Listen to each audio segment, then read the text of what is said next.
Good morning, everybody. How are you? Oh, I am still in Tennessee, and so I thought it would be a good opportunity to do a coffee chat with you guys. And just my stepmom and I have been going back and forth to my dad in the hospital, and this is my time off. So just enjoying the beautiful. Well, it would be a beautiful sunrise, but it's really foggy here in Knoxville. So, other than that, it's a really beautiful morning.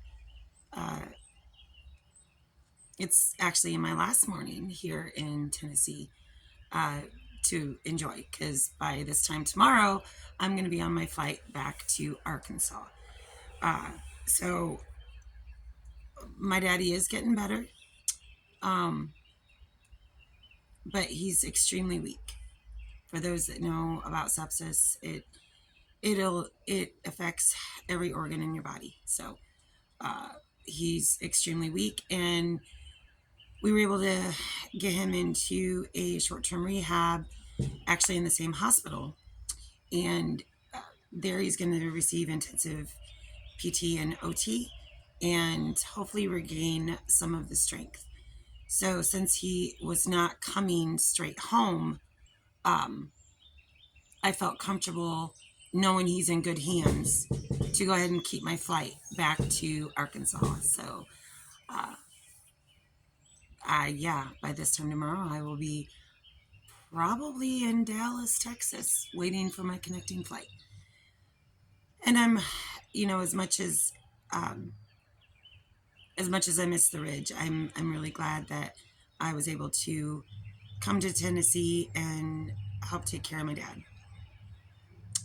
Um, it's been an exhausting week, scary week, uh, emotional week, and it forces you to take a step back. And not that we didn't already have a really good hand at what's important in life.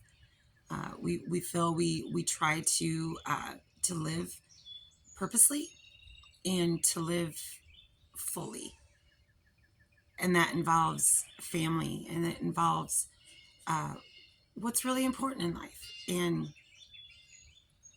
there again, it forces you to take a step back and reevaluate everything. Uh, I know that we have a long road ahead of us over this next year, and that sepsis does take its toll on your body.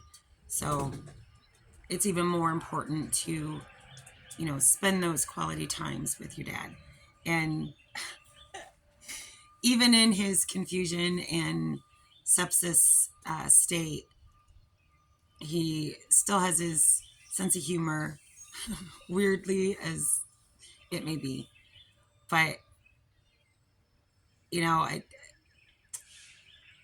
at the end of the night, it was always his thing to he gets on the call light, and he's like, watch this, and he'll push the button and they'll come across the intercom, which, man, I wish I would have had an intercom system when I was nursing.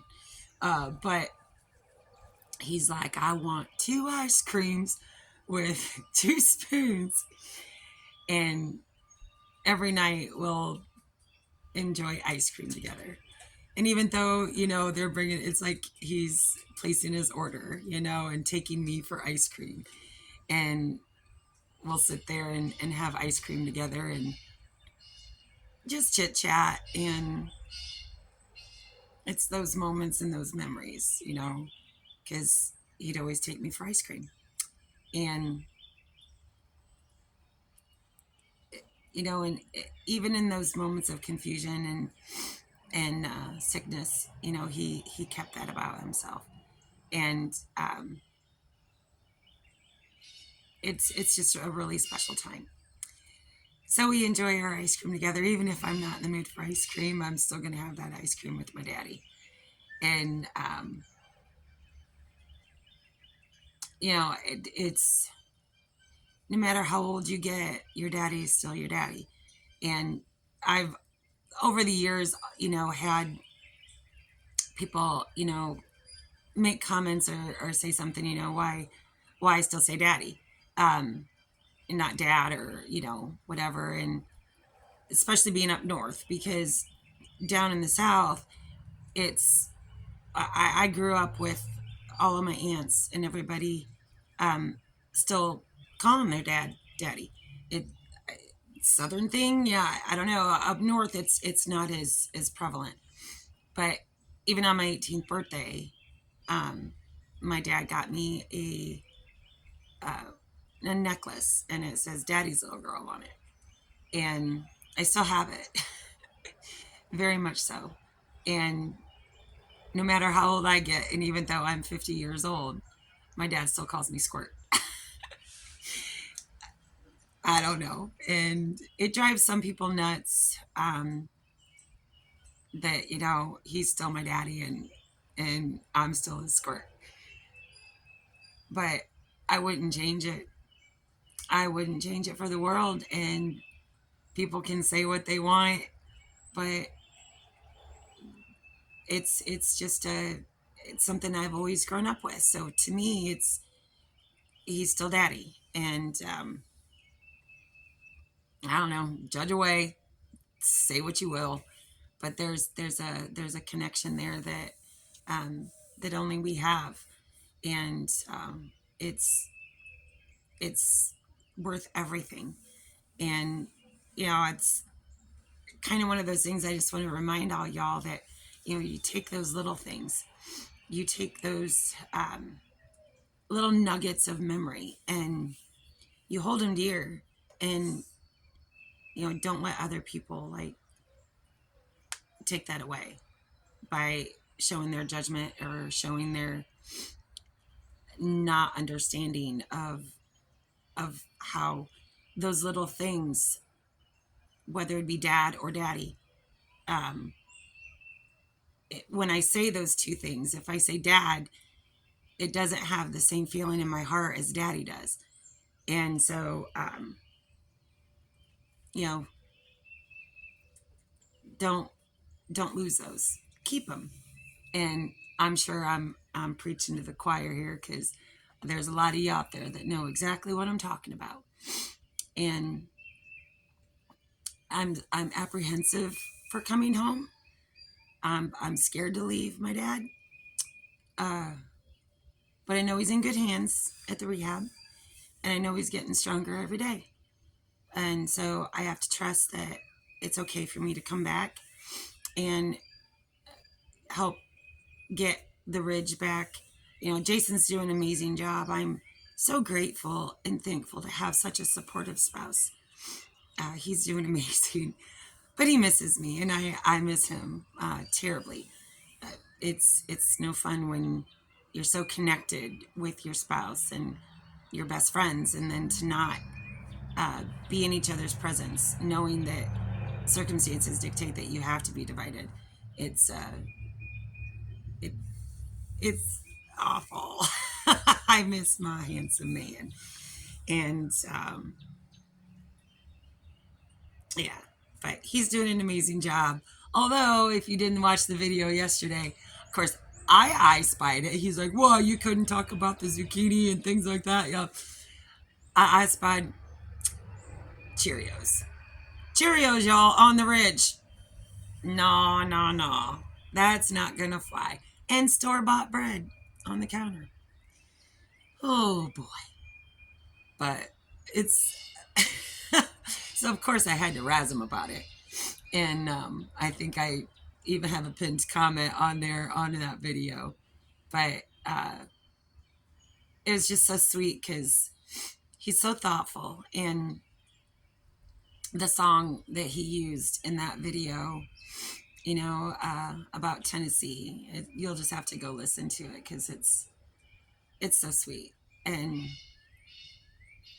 I'm just so blessed, you guys. Even in the midst of the storm, I'm still blessed. I'm blessed with an amazing husband that is everything I could have ever dreamed of. I have an amazing daddy still in my life, and amazing family, supportive aunts, uh, just completely blessed. So, and not only that, I'm blessed with all you guys. And I know I've said it before, and I'm going to always say it. You guys have been amazing. I'm grateful and thankful for your support and prayers, and the friendships that we're building. And I felt it important to come on here. And I know y'all are ready for us to get back to the bump and grind and get on that studio and get our normal videos out. And for those that are probably like, we're tired of hearing about daddy, let's go ahead and get some work done. I agree. I agree 100%. I am ready for my daddy to be home. I'm ready for me to be back in Arkansas. But this is our life, and this is we share it with you guys, and it's all a part of it. And I'm just blessed. And sitting out here this morning before I started this coffee chat, it is just such a blessing, even in the midst of the storm. So you praise him in the storm, and you be grateful and show gratitude for all the amazing things in your life. And just whether that's waking up every morning and intentionally counting all your blessings and being grateful and thankful for those blessings. You do it, and it can change your outlook, and it can change your emotions, and it can change how you feel inside, to just be grateful, even in the midst of the storm. See, just like it's on cue, that sun's gonna come shining through. Look at that. I couldn't have had a tech crew off to the side that would have timed that perfect. So that tells me we're on the right path, even if we're doing everything wrong in the process. So I'm going to keep this short. I've got to be back to the hospital to relieve my stepmom. She's got to go to the office for a hot minute, and then she'll come back to the hospital and pick me up, because I'm not going to stay at the hospital tonight. So I'll be saying goodbye for now to my daddy this evening, and we'll both be coming back here to the house and get a good night's sleep. And I believe we're going to try to be up by 4 a.m. and get my butt to the airport to make my flight.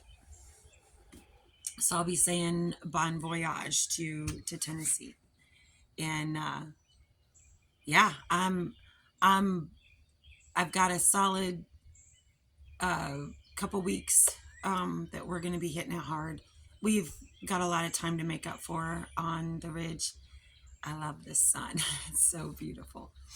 And I'm not sure whether or not we're going to make Jan's meetup this weekend. I'm probably going to need a day or two to absorb the return flight and get back into the groove of things. And I don't know if I'm going to be ready to have one day at home before we take off again for the weekend. And I know Jan would understand. She's already been texting me and checking up on me, making sure that I'm okay. And as much as I want to go visit with everyone, I just don't know if I'm going to have it in me. So I've not said yay or nay quite yet. We'll see how we feel. If we can pull it off, we can pull it off. It might be a turn and burn. We may take one of those days and just scoot over there just to say hello and come back, but not do the whole nugget route and the weekend camping. It's all an option. So, but I'm going to keep this short and get this uploaded for you guys. And I'm sure hopefully by the next time we do a coffee chat, we'll be back together. It'll be Jason and I again, and we'll be doing it from the ridge. I think he's planning a little something tomorrow morning, he kind of mentioned that wouldn't it be awesome to go live and collect me from the airport? And in jest, I was like, oh, I'd be all right with that. I'm just going to be happy to be home. So he's like, oh, you said it. You said it. So I don't know. He may go live from the airport and watch my sorry butt getting off that plane coming out. Well, clearly not off the plane, but coming out. I don't know. I guess we'll see. So wish you guys all have a blessed day. Count your blessings. Be grateful. Show a spirit of gratitude. And yeah, have a blessed day and a happy day. And I will see you guys on the flip side. Peace out from Tennessee.